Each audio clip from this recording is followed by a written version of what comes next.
Bom, gente, a aula de hoje está no nosso livro 2 do 8º ano, nas páginas 12 e 13. Mas antes de nós começarmos a falar dos tipos de predicado que estarão sendo abordados nessa unidade, nós precisamos revisar, voltar para entender o que é sujeito, para relembrar. Vocês já viram? E nós precisamos relembrar o que é sujeito e os tipos de sujeito e de predicado. Tanto o sujeito quanto o predicado fazem parte dos termos essenciais da oração, certo? Então, o sujeito é o termo da oração do qual se declara alguma coisa, por meio da ação verbal e com o qual o verbo concorda. O que isso quer dizer? É em torno do sujeito, é sobre o sujeito que se fala numa oração. Então, o sujeito, vocês lembram que nós estudamos classe de palavras, nós estudamos os substantivos, que são os nomes. Então, o sujeito, ele é como se ele fosse o nosso antigo sujeito, o substantivo, aquilo que nós conhecemos como nome. Então, o sujeito é em torno de quem se fala naquela oração. Então, aqui nós temos o quadrinho que diz: você parece gordo. E o Garfield se pergunta em pensamento: eu pareço gordo? As palavras você e eu são sujeitos das orações do quadrinho. Você é de quem ele está, com quem ele está falando, é de quem ele está falando. E eu é também de quem o Garfield está falando. Então, o sujeito é de quem eu falo em uma oração. É sobre quem eu falo em uma oração. Você e eu são sujeitos das orações porque se referem à ação verbal. Você parece gordo. Você parece. Eu faço referência à ação verbal. Os tipos de sujeito e as classificações do sujeito são 5. Simples, composto, elíptico, indeterminado e inexistente. Sendo que o elíptico pode ser também desinencial ou oculto. Nós vamos ver todas essas especificidades com bem calma, de uma forma que vocês consigam compreender. Ok. Então, o sujeito simples possui apenas um núcleo, ou seja, um substantivo, uma palavra equivalente como pronome, como substantivo. Então, o sujeito simples é formado por apenas um sujeito. É formado por apenas um núcleo, um nome. Gabriela é amável. Gabriela é o nosso sujeito. Ela ser amável, certo? É a ação e a qualidade da Gabriela. Então, Gabriela é um sujeito e um sujeito equivale ao sujeito simples, com apenas um núcleo, que é Gabriela nesse caso.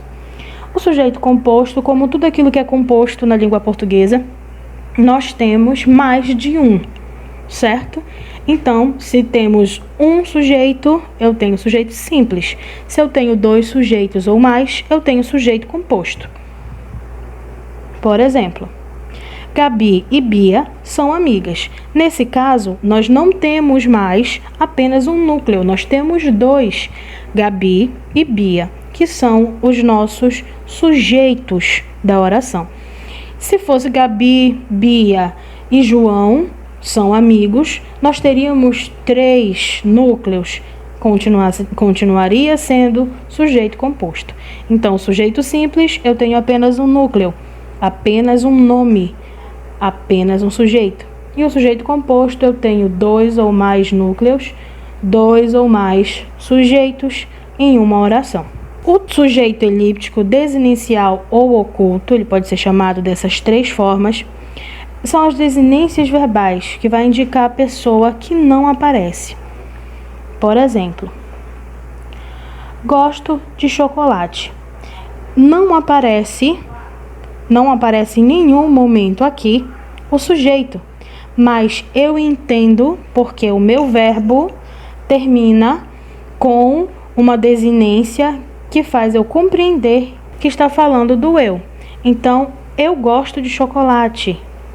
Eu não apareceu, mas o verbo dá a entender que há um pronome antes, que há um nome antes, ou seja, O verbo, ele está oculto, mas nós sabemos que ele está ali. Nós conseguimos perceber através da frase que ele aparece na oração. O indeterminado é a segunda estrutura daqueles que não aparecem, tá? A primeira estrutura do verbo na terceira pessoa do plural. Terceira pessoa do plural, qual é o verbo? É isso mesmo que você falou. Eu espero que tenha respondido. Então, terceira pessoa do plural, eles ou elas, sem sujeito expresso anteriormente. E a segunda estrutura é verbo transitivo indireto, verbo intransitivo ou verbo de ligação. Aqui nós temos o nosso exemplo. Amaram seu bolo. Alguém amou. Quem amou seu bolo? Tem como saber quem foi? Geralmente, o sujeito indeterminado estará na terceira pessoa do plural, eles ou elas. Então, eles ou elas amaram seu bolo. Eu não sei dizer quem amou, por isso é chamado de sujeito indeterminado.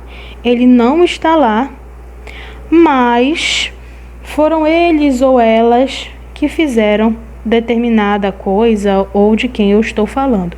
Então, você sabe que alguém amou o bolo, certo? E o inexistente é uma estrutura oracional que não determina sujeito. Gente, qual é a diferença entre o inexistente e o indeterminado? O inexistente geralmente fala sobre fenômenos da natureza, aquilo que você não consegue identificar de nenhuma forma o sujeito. Não tem como saber. Quando eu digo, chovia todos os dias em Belém. Quem é o sujeito? Não tem. Porque chovia, não diz quem choveu ou deixou de chover, se é feminino, se é masculino. Não diz. Apenas chovia. Trovejava ontem à noite. Eu não tenho como saber se o trovão é feminino, masculino, qual era a pessoa do trovão. Então, quando há elementos da natureza envolvidos, nós temos um sujeito inexistente. É aquele que você não tem como saber se é gente, se não é, se é objeto, se não é, se é feminino ou masculino, não tem como saber. Que é diferente do indeterminado. Indeterminado, o nome já diz, eu não determino quem é, mas ele está ali. Você consegue perceber que de certa forma alguém fez alguma coisa. E o elíptico desinencial ou oculto, ele vai estar indiretamente lá. Você vai conseguir percebê-lo, mesmo que ele não apareça na frase. Agora nós vamos começar a falar sobre o predicado. Gente, se nós conhecemos o sujeito, logo após o sujeito, tudo que é declarado é o predicado. Então nós precisamos conversar sobre ele. O predicado é tudo que se declara acerca do sujeito. Gabriela é amável. A partir do tudo é predicado. Gabriela, sujeito, é amável, predicado. As características do predicado. O predicado sempre possui um verbo. Claro, eu preciso dar continuidade à minha oração. Então, a oração gira em torno de um verbo. Tudo aquilo que não faz parte do sujeito é considerado predicado. Os tipos são predicado verbal, predicado nominal e predicado verbo nominal. Os exemplos. Eu quero passar em um concurso. Sujeito, eu. E o predicado é tudo que vem depois do sujeito. Quero passar em um concurso. Luna era uma boa amiga. Luna é quem? O sujeito. A partir de Luna, tudo que vem é predicado. Os tipos de predicado. Predicado verbal. Nós vamos falar muito resumidamente sobre o que é o predicado, porque na próxima aula nós iremos aprofundar. Os tipos de predicado. Predicado verbal, predicado nominal e predicado verbo nominal. Lembrando que quando nós falamos de qualquer classificação que envolva o verbo, nós falamos de verbos de ação, tá, gente? São os verbos principais. Então, predicado verbal possui um verbo como núcleo, um verbo principal, tá, gente? Verbo transitivo direto, verbo transitivo indireto ou verbos intransitivos. Só para relembrar aquilo que vocês já sabem. O verbo intransitivo é aquele que não precisa de complemento. O verbo transitivo direto é aquele que precisa de complemento e não tem preposição entre o verbo e o complemento. E o verbo transitivo indireto é aquele que também precisa de um complemento, mas obrigatoriamente vai aparecer entre o verbo e o complemento deste verbo uma preposiçãozinha. Exemplo: eu corri 100 metros. Minha avó viajou para Paris. Nós comemos camarão. Eu, tenho ali o sujeito, corri 100 metros é o meu predicado verbal, porque está em torno da ação correr, certo? Minha avó viajou para Paris. Quem é o sujeito dessa oração? É a minha avó. Passou do sujeito, viajou para Paris. Olha aí como nós começamos com o predicado verbal. O predicado é verbal porque o núcleo é um verbo, é a ação executada pelo sujeito. Nós comemos camarão. Nós é o sujeito, comemos é o verbo e logo é o núcleo do predicado verbal, que começa a partir do verbo. O predicado nominal possui um nome como núcleo. Gente, lembrando que o nome pode ser um adjetivo, um advérbio, um substantivo, certo? Prestem atenção. Ou um verbo de ligação. Gente, por favor, compreendam a diferença entre verbo principal, verbo de ação e verbo de ligação. O verbo principal é a ação executada pelo sujeito, mas o verbo de ligação ele está lá apenas para ligar, para dar sentido entre uma frase e outra, entre uma oração e outra. Exemplo: o pai está ansioso.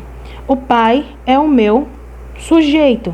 Está ansioso é o meu predicado nominal, sendo que o núcleo do meu predicado é ansioso, é a qualidade do pai.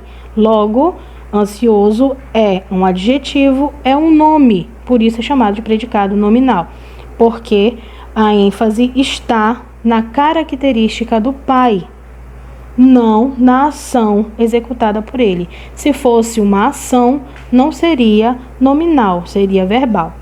Minha tia parece feliz. Minha tia é o sujeito, parece feliz é o meu predicado nominal. Por que predicado nominal? O núcleo do predicado, nesse caso, é feliz. Feliz é uma característica da tia, do sujeito. Parece é um verbo apenas de ligação. Ele não é uma ação. Logo, é um verbo de ligação e o predicado tem como núcleo um nome, que é o adjetivo feliz. Luiz anda nervoso. Luiz, novamente, nosso sujeito.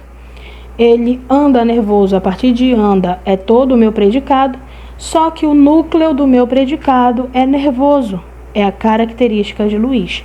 Então, compreendam as diferenças do predicado verbal para o nominal.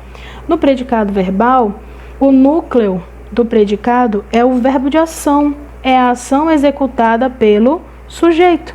E no predicado nominal é a qualificação, é a característica do sujeito. Logo, geralmente é um adjetivo, por isso o predicado nominal é um nome. O predicado verbo nominal é quando possui tanto o verbo quanto o nome no predicado. Por exemplo, José chegou exausto. Nós temos uma ação e nós temos uma qualidade de José. Logo, aqui nós temos chegou exausto, um predicado verbo nominal. O bebê chorava triste. O bebê é o meu sujeito.